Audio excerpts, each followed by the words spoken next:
BBC News with Sue Montgomery. The opening session of the US House of Representatives has revealed divisions among Republicans. Kevin McCarthy has led Republicans in the chamber for the past 4 years and was expected to become Speaker. Now the party has a majority following the midterm elections. But Mr McCarthy failed in 2 initial ballots to secure enough votes. Will Grant explains why some Republicans are rejecting him. The majority of them form something called the Freedom Caucus. They are very much aligned with President Trump, his vision of what these buildings behind me, the Senate and the House, mean, i.e. that they are riddled with established interests and lobbyists, and that he wanted to drain the swamp. You remember that rhetoric. So this is really their criticism of Mr McCarthy in that regard, that they believe he's too much part of the establishment and too beholden to lobbyists' interests.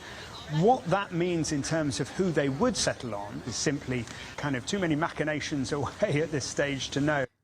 The founder of the failed cryptocurrency exchange FTX, Sam Bankman-Fried, has appeared in court in New York and pleaded not guilty to fraud charges. He's accused of stealing billions of dollars from FTX to prop up another of his businesses. Michelle Fleury is in New York.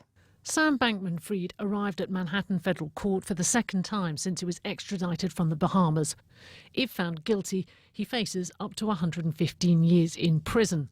In multiple interviews before his arrest, including with the BBC, Mr Bankman-Fried denied looting customers' money, but admitted he wasn't as competent as he thought.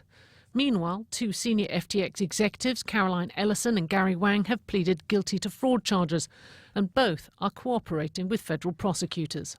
Colombia's largest active rebel group, the ELN, has repudiated a ceasefire announced by President Gustavo Petro on New Year's Day. The group's central command said it had not discussed such an agreement with the government. It said it couldn't accept a unilateral declaration. The Brazilian football icon Pelé has been laid to rest in Santos, the city where he spent most of his life. In a private ceremony attended by family members, Pelé's coffin was placed in his tomb at the ecumenical necropolis overlooking the city. Katie Watson is in Santos. Yesterday, during the wake, it was a moment of reflection. Today has been a day of carnivalesque proportions. People have been on the streets dancing samba, chanting for Pelé, waving flags with their number 10 shirt that he made so famous. I mean, there's been a real sense of celebration and of remembering the most famous name here in Brazil. You know, you speak to people here about Pelé and everyone feels united about their love for him. World News from the BBC. Officials in Pakistan say 2 senior counter-terrorism police officers have been shot dead by unidentified gunmen in Punjab province. They said the officers were leaving a hotel when they were targeted near the city of Khanewal. No group has yet admitted responsibility. The latest attack came a day after the Pakistani government said it would show zero tolerance towards terrorism.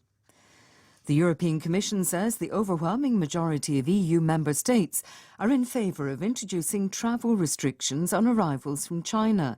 Some countries have already introduced measures over fears about the rise in coronavirus infections there, but the Commission has not yet decided whether to follow suit. A decision is expected on Wednesday. Danish financial institutions say last year was the first ever with no recorded bank robberies. Hold-ups have been falling steadily for the past 20 years. Danny Eberhard has more details. In the year 2000, there were over 200 bank robberies in Denmark, nearly 1 per business day. That's been dropping steadily, falling below 10 annually in recent years, and now 0. A finance workers' union hailed this as nothing short of amazing. The reasons are many: better alarms and camera surveillance, fewer bank branches, but also moves towards a cashless society, partly linked to the pandemic.